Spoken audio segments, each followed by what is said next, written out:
किया, subject bio,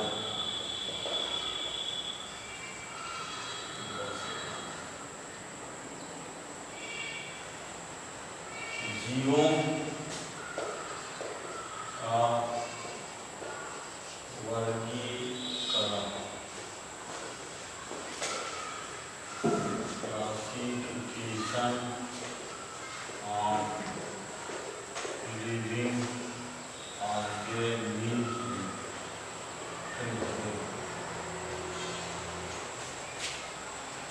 हो गया? Good evening students. आज क्लास फर्स्ट ईयर के बायो विषय में, बायो सब्जेक्ट में आपको हम जीवों के वर्गीकरण के बारे में बताएंगे, क्लासिफिकेशन ऑफ लिविंग ऑर्गेनिज्म। देखिए स्टूडेंट्स, जीवों का वर्गीकरण करना क्यों अति आवश्यक है, इसके बारे में पहले जानें। जीवों का वर्गीकरण एक ऐसा सिस्टम है जिसके तहत जो है हम लोग जीवों के बारे में, जीवों का अध्ययन सुगम व सरल बनाने के लिए हम जीवों का वर्गीकरण करते हैं। अध्ययन को सुगम और सरल बनाने के लिए किसका अध्ययन? जीवों का अध्ययन, लिविंग ऑर्गेनिज्म का अध्ययन सुगम और सरल बनाने के लिए जीवों को हम वर्गीकृत करते हैं, जिसको हम वर्गीकरण या क्लासिफिकेशन का नाम देते हैं। अब इसके तहत बहुत सारे वैज्ञानिकों ने अपने अपने मत दिए। इन मतों में देखा जाए तो सबसे पहला मत किसका है? Carolus Linnaeus.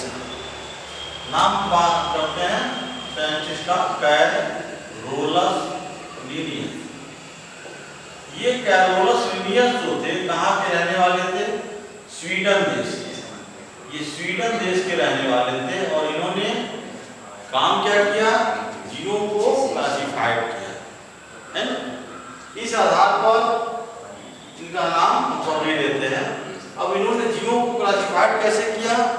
जीवों की 7 इकाइयां बना करके जीवों को उन्होंने अलग अलग रूप में क्लासिफाइड किया। तो इनकी जो 7 इकाइयां हैं, 7 इकाइयां, 7 यूनिट्स कर सकते हैं। अब 7 इकाइयां क्या है? पहला इकाई इनका है जगत, तो किंगडम का नाम देते हैं। दूसरी इकाई क्या है कि संघ। तीसरी इकाई क्या है? वर्ग।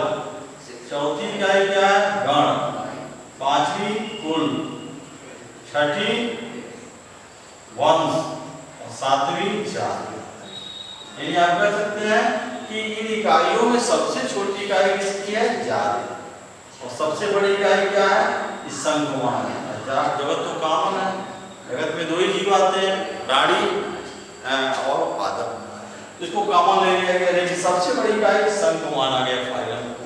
और सबसे छोटी इकाई क्या है? जीवों की वर्गीकरण की सबसे बड़ी इकाई आपसे पूछा जाता है तो संघ का नाम देंगे, और सबसे बड़ी छोटी इकाई में जात का नाम। जात को इंग्लिश में स्पीसीज, यानी आप इंग्लिश में जान लें phylum, class, order, family, genus और ये 7 इकाइयां कैरोलस लिनियस ने बनाई और जीवों के अध्ययन को सरल और सुगम बनाई। इस प्रकार किसी भी जीव का क्लासिफिकेशन के आधार पर करते हैं। जैसे और एग्जाम्पल देखिए, जैसे मान लीजिए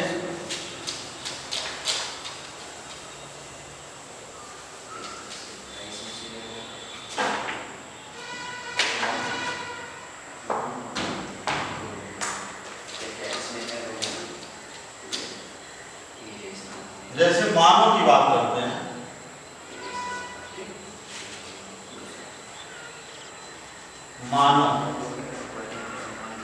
मानव में देखिए आप, तो मानव का जो जगत क्या है? जगत प्राणी, ये जंतु भी कह सकते हैं। संघ क्या है इसका? कशेरुकी है, जिसको कशेरुकी नाम दे दीजिए। उसके बाद वर्ग क्या होगा इसका? मेमेलिया या स्तनधारी कह सकते हैं। मानव की बात कर रहा हूं, ह्यूमन। और गण क्या है? गण इसका प्राइमेट्स होगा। प्राइमेट्स का मतलब हो गया इसके पूर्वज का। उसके बाद कुल क्या होगा? इसका हो गया होमोनिडी, होमोनिडी। वंश क्या हो गई, वंश इसका क्या हो गया, होमो हो जाएगा। और जाति देखा जाए तो क्या हो जाएगा, सैंपियंस हो जाएगा। इस प्रकार से प्राणी, कशेरुकी, स्तनधारी, प्राइमेट्स, होमोनिडी, होमो और सैंपियन। अब इनमें देखिए दो शब्द काफी इंपॉर्टेंट है। पहला है ये वंश, जो जीनस का नाम दिया गया, दूसरा है किसी एक जाति। वंश और जाति को लेकर के यदि कोई जीव को यदि हम उसका नॉमिनेशन करते हैं तो वो नॉमिनेशन क्या कहलाता है, क्या कहलाता है, वो नॉमिनेशन बायोलॉजिकल नेम पे चला जाता है। कौन, जीव वैज्ञानिक बायोलॉजिकल नेम, जीव वैज्ञानिक नाम से जानते हैं। जैसे मानव का क्या है, होमो सैपियंस है, यानी में क्या होमो और जाति में सैपियंस। इसका बायोलॉजिकल नाम क्या हो गया, होमो सैपियंस। इस आधार पर किसी भी जीव का बिल्ली का ले लीजिए, फेलिस डोमेस्टिका, वंश लगभग एक ही है, उस जीव में जातियां उसकी भिन्न भिन्न होती है। जैसे बिल्ली को लीजिए, काली बिल्ली, भूरी बिल्ली, सफेद बिल्ली होती है ना, तीनों का वंश क्या है, फेलिस ही है, वल्ली स्पीशीज में अंतर होता है। लक्षण और खान पान समानता है, सारी चीजें क्या होती है, लगभग एक ही होती है, खाली थोड़ा से कलर में अंतर आता है, उसके हाव भाव में अंतर आता है, और बाकी सारी चीजें होती हैं, इसलिए इसको वंश और जाति में भिन्नता थोड़ी रख देते हैं। और ऐसे नाम को हम बायोलॉजिकल नेम या जीव वैज्ञानिक या जंतु नेम कह लीजिए। पादपों में है तो उसका पादप बॉटनिकल नेम हो जाएगा। लेकिन यही सब होगा वंश और जाति।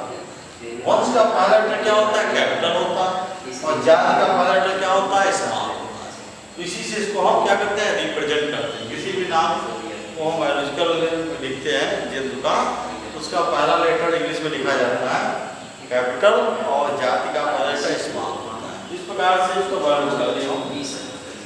इसी क्रम में दूसरे हमारे साइंटिस्ट थे आर.एस. व्हिटेकर। 9th क्लास में आपने पढ़ा भी होगा आर.एस. व्हिटेकर, और यहाँ पर भी आपके फर्स्ट ईयर में भी है RS. Whittaker.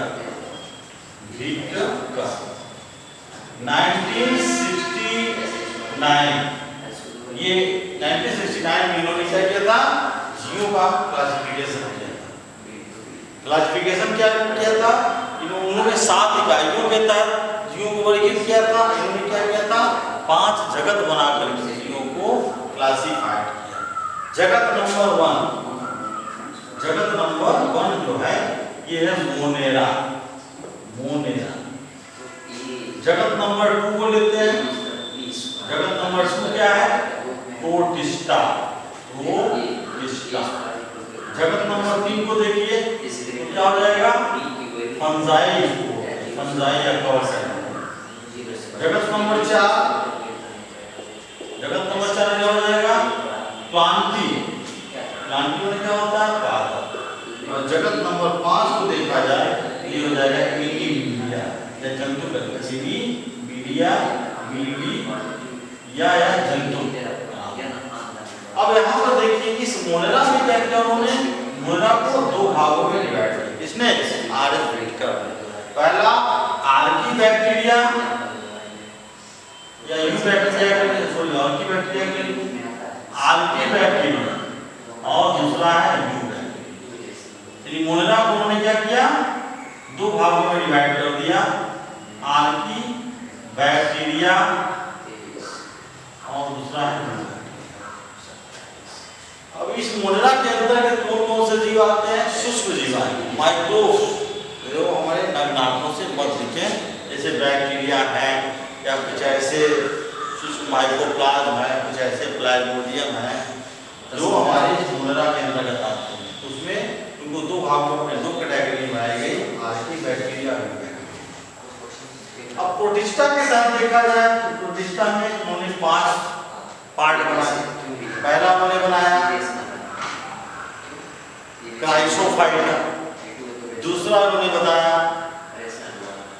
Chrysophyta, प्रोटोफाइटा, protozoans, protozoa, फिर अमीबाइड, यूग्लिनाइड, है ना। इस प्रकार से उन्होंने प्रोटिस्टा में भी कुछ भाग बनाए। फिर फंजाई, ओनली फंजाई कवक का नाम है, फंजाई का विज्ञान के शाखा के साथ रखते हैं, उसको हम माइकोलॉजी कहते हैं, कवक विज्ञान।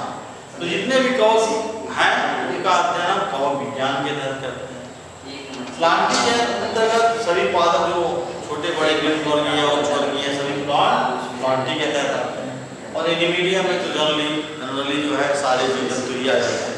इस प्रकार से मोनेरा, प्रोटिस्टा, फंजाई, प्लांटी और एनिमीडिया इसके तहत क्या किया आर्चर व्हिटकर ने 5 जगत बनाकर के जीवों को वर्णित किया। उसी प्रकार से एक वैज्ञानिक और थे जिनका नाम था डोमेन। डोमेन ने क्या किया, पूरे जीवों को 2 जगत में ही मामूली डिवाइड किया। एक था आर्की बैक्टीरिया, दूसरा है यू बैक्टीरिया।